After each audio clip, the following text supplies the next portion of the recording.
name of Allah who is Rahman and Rahim. This is Mohib Ali Chanyo and today our topic is nephron. What is nephron and what is the structure of nephron and what is the definition of nephron? So first of all we define definition of nephron.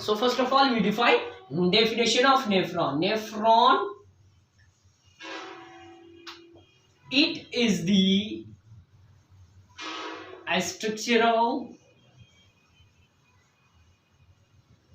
structural and functional unit of kidney. ये kidney का क्या है? Nephron जो है structural and functional unit है kidney का, यानी each kidney has 1 million nephron, यानी एक किडनी में कितने नेफ्रॉन होते हैं? 1 मिलियन नेफ्रॉन होते हैं। जब हमारी बॉडी में कितनी किडनीज होती है? 2 किडनीज होती हैं, तो हमें नेफ्रॉन कितने चाहिए होंगे? 2 मिलियन नेफ्रॉन चाहिए होंगे। सो आगे चलते हैं कि nephron is basically divided in 2 parts. Nephron को 2 पार्ट्स में डिवाइड किया हुआ है। कौन से पार्ट्स में? एक रीनल कार्पसल और दूसरा renal tubule. So first of all we define renal corpuscle. Renal corpuscle है क्या?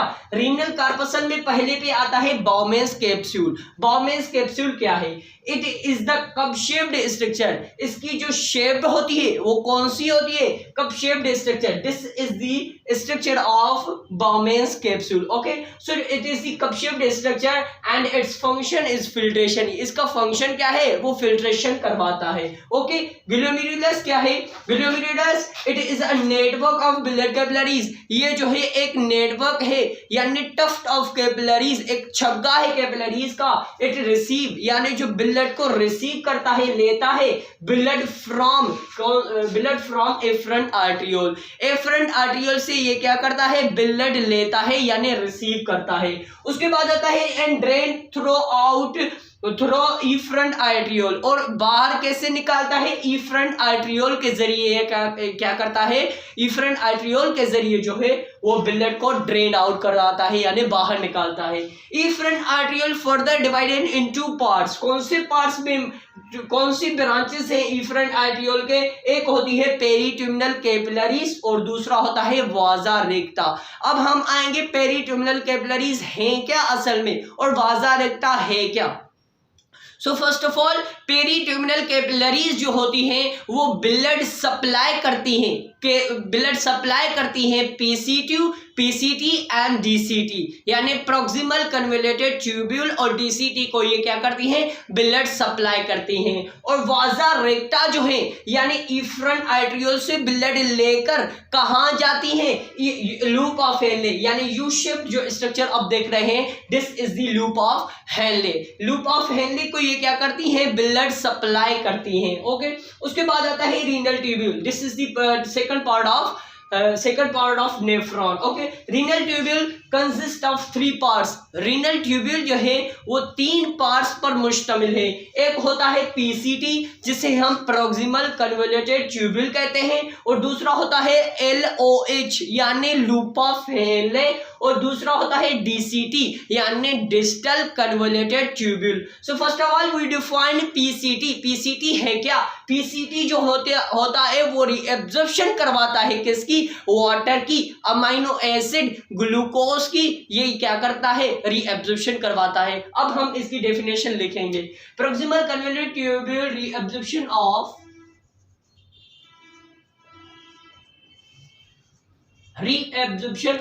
Water, amino acid and salts and glucose. Okay, ये क्या करवाता है? रीएब्जॉर्प्शन करवाता है। अब रीएब्जॉर्प्शन है क्या? यानी टू प्रिवेंट दी डिहाइड्रेशन, यानी वाटर को बचाता है, यानी वाटर को जाया होने से क्या करता है? बचाता है। अब आएंगे लूप ऑफ हेनले की तरफ। लूप ऑफ हेनले में 2 टाइप होते हैं। एक होता है डिसेंडिंग लूप ऑफ हेनले और एक होता है असेंडिंग लूप ऑफ हेनले, यानी this is the descending limb of loop of Henley. और ये होता है ascending limb of loop of Henley. Okay, और ये जो यू शेप्ड स्ट्रक्चर है ये खुद लूप ऑफ हेनले है। अब डिसेंडिंग का क्या काम है और असेंडिंग का क्या काम है? तो डिसेंडिंग जो होता है वो पीसीटी से वाटर और साल्ट को क्या करवाता है? रीएब्जॉर्प्शन करवाता है। और जो ascending limb of loop of Henley है वो सोडियम क्लोराइड को रीएब्जॉर्प्शन करवाता है टुवर्ड्स दी डीसीटी यानी डिस्टल कन्वोल्यूटेड ट्यूब्यूल। अब आएंगे डीसीटी की तरफ, तो डीसीटी है क्या? अब इसकी डेफिनेशन लिखेंगे। Definition limb of loop of Henle की definition have divided in to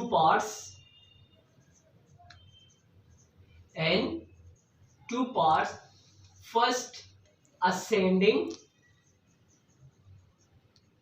ascending and second descending। Ascending and descending. अब डिस्टल कन्वोल्यूटेड ट्यूब्यूल है क्या?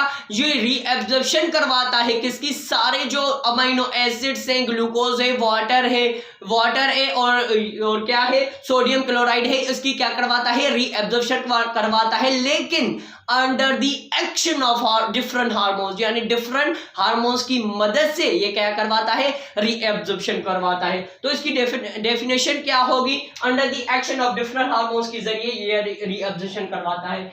This is the reabsorption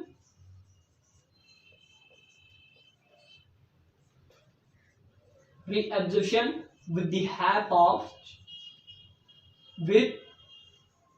the help of